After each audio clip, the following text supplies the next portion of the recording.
Good morning mga paps and moms. Ngayon po ay gagawa tayo ng omelette na nilaga. Tara, gawin na natin.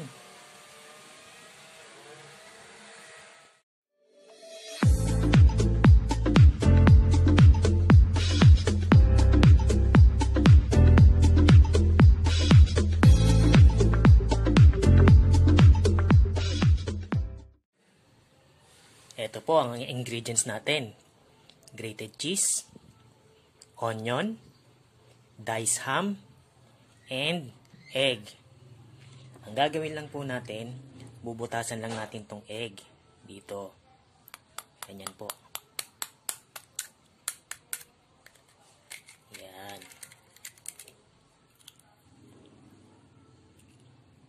Bubutasan lang natin siya.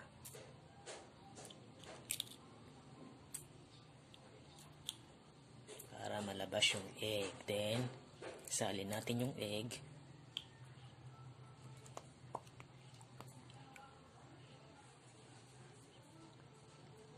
Yan po.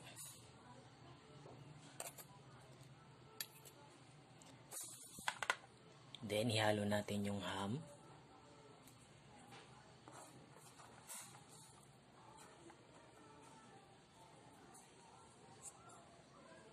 Onion.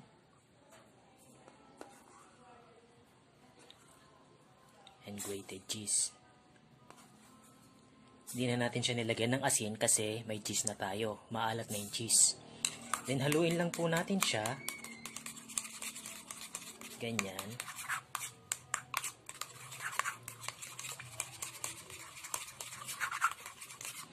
Ganyan lang po kasimple mga paps.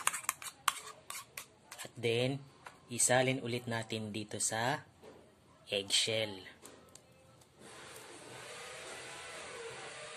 Yan.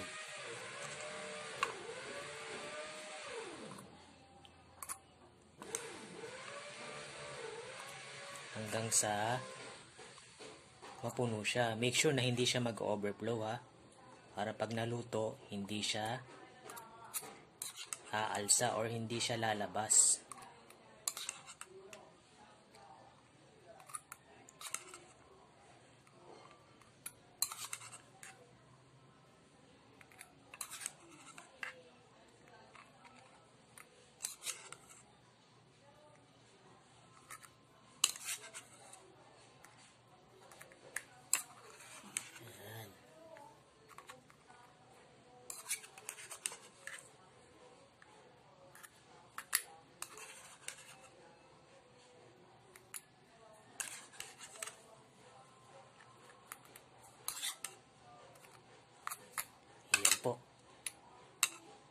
Then, i-steam natin siya. Ngayon, kung wala kayong steamer, panoorin nyo tong next video na gagawin ko.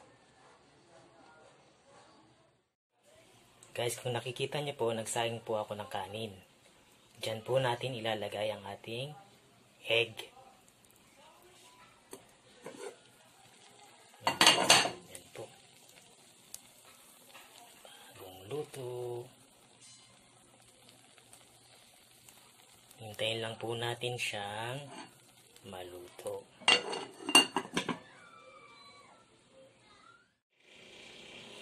Check na natin mga paps kung luto na ang ating omelette egg. Ayan, luto na siya oh. Medyo umalsa na ibabaw niya. Pwede na natin tong hanguin.